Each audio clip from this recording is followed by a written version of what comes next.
ya saya kira kalau kita tidak menjaga terumbu karang ini, dalam tanda kutip kita akan bicara tentang kematian dan kiamat gitu di masa depan.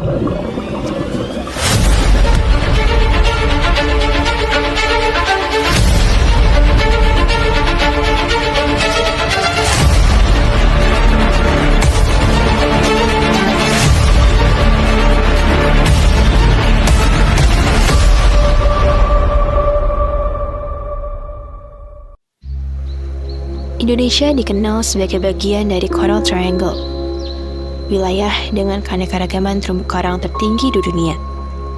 Namun, di balik keindahan itu, ancaman besar sedang terjadi, perlahan tapi pasti. Di Kepulauan Seribu, perubahan iklim bukan lagi sekedar isu global. Ia hadir nyata di bawah permukaan laut. Karang-karang yang dulu berwarna kini berubah menjadi putih atau kehilangan warnanya. Fenomena ini dikenal sebagai coral bleaching atau pemutihan karang. Pertanyaannya, apa yang sebenarnya terjadi? Dan seberapa besar pengaruh perubahan iklim terhadap ekosistem laut kita?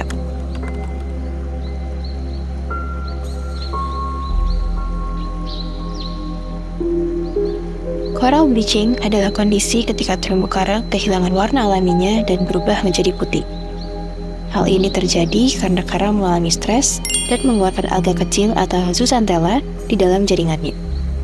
Padahal, zooxanthella sangat penting bagi karang. Ia memberikan warna sekaligus sumber energi bagi karang. Ketika zooxanthella hilang, karang tidak hanya kehilangan warna, tapi juga kehilangan sumber makanan utamanya. Jika kondisi ini berlangsung lama, karang bisa mati. Dan salah satu penyebab utama stres ini adalah kenaikan suhu laut. Perubahan iklim menyebabkan peningkatan suhu global, termasuk suhu permukaan laut. Laut menyerap sebagian besar panas dari atmosfer akibat emisi gas rumah kaca. Kenaikan suhu bahkan hanya sekitar 1 derajat Celcius di atas normal sudah cukup untuk memicu coral bleaching. Fenomena ini semakin diperparah oleh kejadian iklim ekstrim seperti El Niño, yang meningkatkan suhu laut secara signifikan. Di Indonesia sendiri, termasuk Kepulauan Seribu, peningkatan laut telah menjadi ancaman nyata bagi keberlangsungan terumbu karang. Di Kepulauan Seribu, fenomena pemutihan karang bukan hal baru. Kasus serupa pernah terjadi sejak tahun 1997 hingga 1998 dan kembali meningkat dalam beberapa tahun terakhir. Pada tahun 2023, tim peneliti menemukan bahwa pemutihan karang terjadi di berbagai lokasi, mulai dari Pulau Pari, Pulau Pramuka, hingga Pulau Panggang. Bahkan, pemutihan ditemukan pada kedalaman 2 hingga lebih dari 15 meter. Ini menunjukkan bahwa dampaknya tidak hanya terjadi di permukaan, tapi juga hingga ke bagian ekosistem yang lebih dalam. Dalam beberapa kasus, peningkatan suhu laut di wilayah ini bisa mencapai hampir 2 derajat Celcius saat fenomena El Niño terjadi. Kenaikan kecil ini ternyata berdampak besar bagi kehidupan karang.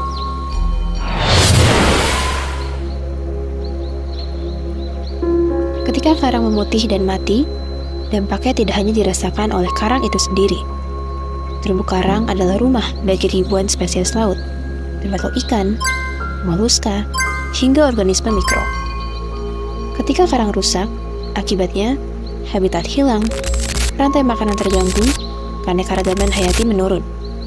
Selain itu, karang yang rusak menjadi lebih rentan terhadap penyakit dan tidak dapat berkembang dengan baik. Dalam jangka panjang, ini bisa menyebabkan keruntuhan ekosistem laut secara keseluruhan. Dampak coral bleaching tidak berhenti di laut. Manusia juga ikut merasakannya. Masyarakat pesisir yang bergantung pada perikanan akan kehilangan sumber penghidupan. Sementara sektor pariwisata, seperti snorkeling dan diving, juga mengalami penurunan daya tarik. Selain itu, terumbu karang berfungsi sebagai pelindung alami pantai dari gelombang. Jika karang rusak, maka risiko abrasi dan kerusakan pantai akan meningkat. Dengan kata lain, kerusakan karang berarti ancaman bagi kehidupan manusia juga. Dari berbagai data dan penelitian, terlihat jelas bahwa kenaikan suhu permukaan laut memiliki hubungan kuat dengan kejadian coral bleaching. Perubahan suhu yang relatif kecil, tetapi berlangsung dalam waktu tertentu, dapat memicu stres pada karang. Artinya, perubahan iklim bukan lagi ancaman masa depan, melainkan penyebab langsung dari kerusakan ekosistem laut saat ini.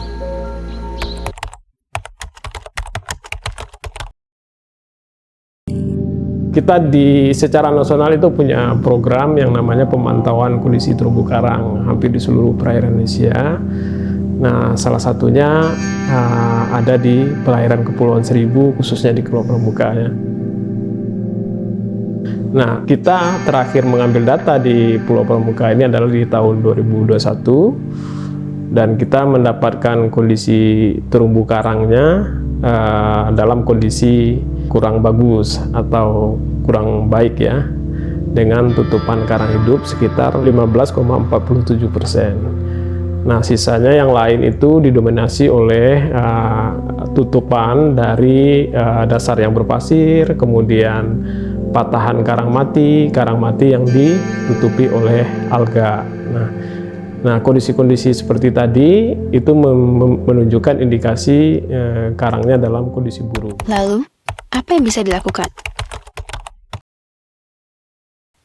Upaya mitigasi harus dilakukan dari berbagai sisi.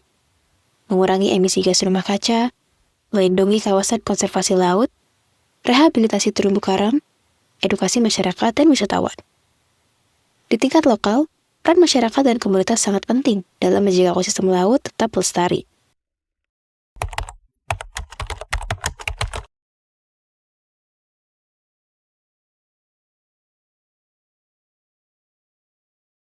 Menurut Mbak, buat dari kondisi terumbu karangnya sendiri itu masih berwarna nggak? Apa dia masih sehat, masih banyak, apa gimana? Kalau menurut saya ya, tadi saya juga kan sempat sebentar aja di pas waktu lihat ke dasar laut itu, terumbu karangnya sih masih ada, terus ikan kecil-kecil yang berwarna-warni itu, itu cukup banyak tadi, lumayan. Terus habis itu kan tadi ada sesi foto juga di bawah, di dasar itu juga saya lihat tadi masih bagus juga. Kepulauan Seribu bukan sekedar cerita, ini adalah peringatan. Jika kita terus diam, yang hilang bukan hanya karang, tapi masa depan kita.